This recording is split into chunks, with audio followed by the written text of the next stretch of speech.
This is the 4th video in my YouTube series, The 10 Sexual Sins of the Narc. The damage done to you by the narc's sexual sins is bad enough, and I've covered that. What's worse is the damage he does to your sons and daughters. The 9th sexual sin of the narc is corrupts your sons.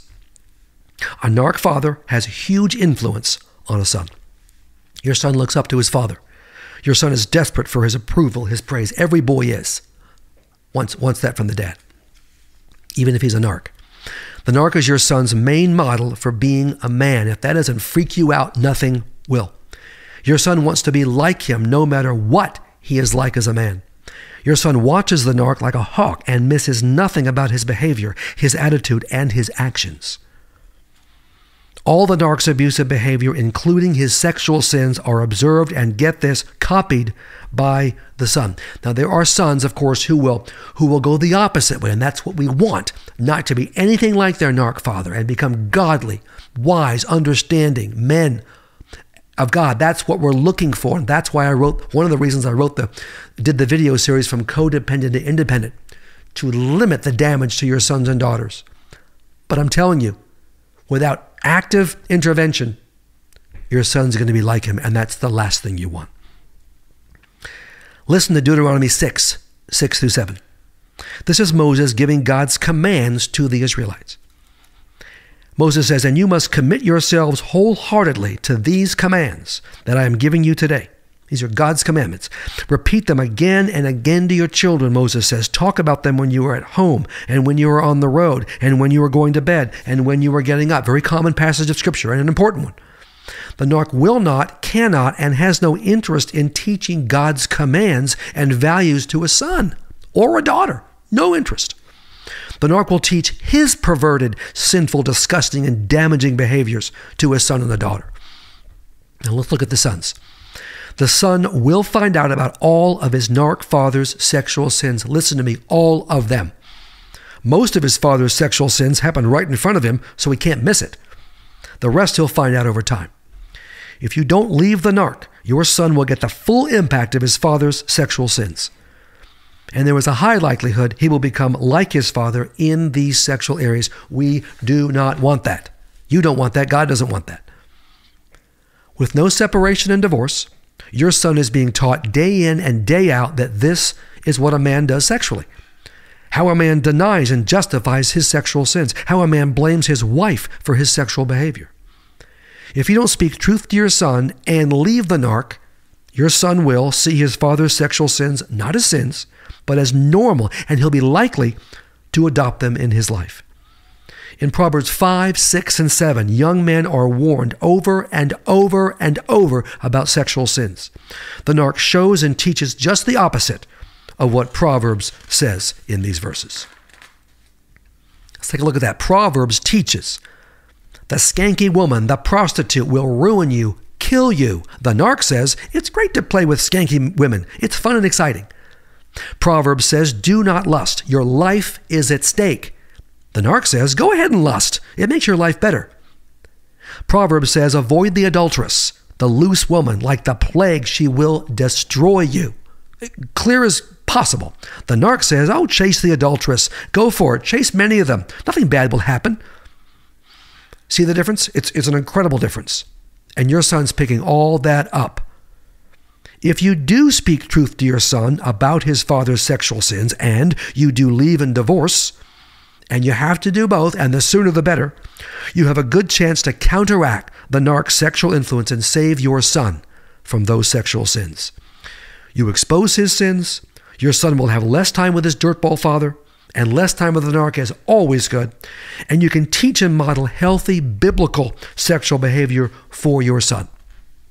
And other significant men in your life can model healthy, godly sexual activity. Let's take a look at the narc's list of sexual sins and a son's response. Number 1, flirting and staring at women. Your son will see it. He'll think it's okay. It's what a man does. If you're out and about, the narc's going to do it, and if the son's there, he'll see it. 2, porn. Your son will find out. He'll be likely to look at porn himself. Dad does. He's already going to have a tendency to do that. If his dad's doing it, done deal. Very likely. 3, emotional and physical adultery. Your son will find out. Again, he'll think that's what a man does. It will hurt your son, but the modeling is powerful. 4, accuses you of cheating. Your son is going to hear this. You're living in the same home. He's going to hear it. The narc will speak to you and he will hear it. The narc will accuse you of cheating directly to your son. He'll tell your son, Mom's cheating, and so he'll hear it. Message, Mom does it too. Or Mom's doing it and I'm not doing it. 5, uses you sexually and rejects you sexually. Your son will find out because he's living in the same home. He learns that men use and abuse their wives sexually and then reject them. Okay, let's take a look at daughters, every bit as important as sons, of course.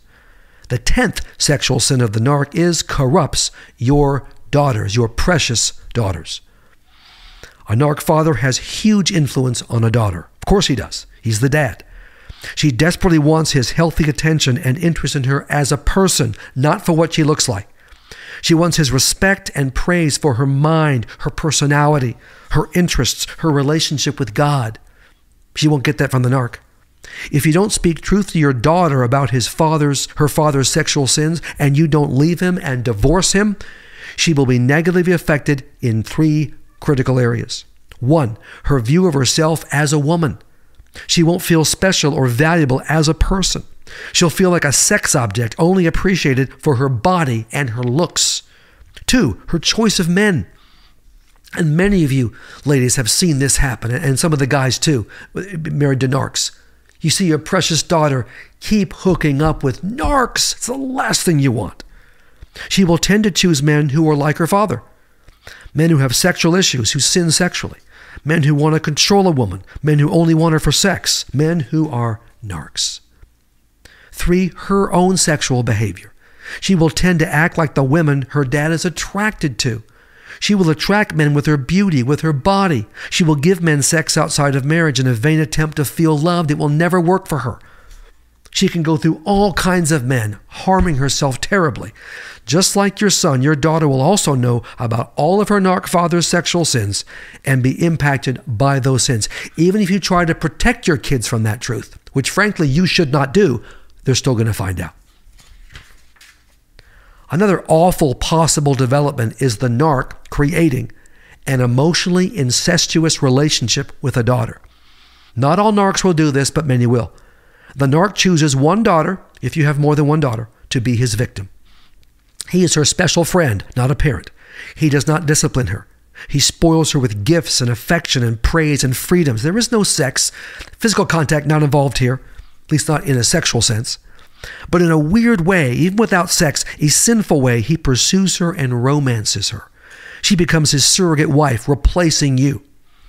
She adores him, praises him, gives him her attention, listens to him complain about you, and agrees with him about everything. She's his wife in a strange, bizarre, twisted way.